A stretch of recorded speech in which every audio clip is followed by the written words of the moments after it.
মাটি ফেটে গেলেও আশা হারাইনি। জানতাম একদিন বৃষ্টি আসবেই আর আমাদের স্বপ্ন আবার সবুজ হবে। রোদে পুড়ে শরীর ক্লান্ত, কিন্তু ধানের সবুজে মন ভরে যায়।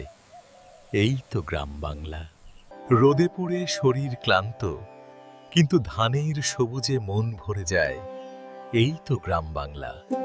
রোদের তাপে শরীর শেষ হয়ে যায় রে ভাই, ও কিন্তু এই ধানের সবুজ দেখলেই মনে হয় সব কষ্ট সার্থক। প্রখর রোদের নিচে কাজ করতে করতে শরীর ভেঙে পড়ে যায় ভাই, তবু সবুজ ধান ক্ষেতের দিকে তাকালেই মনটা ভরে ওঠে। এই রোদে কাজ কইরা শরীরটা একেবারে শেষ হয়ে যায় রে ভাই, তবু ধান দেখলেই মনটা ভইরা ওঠে।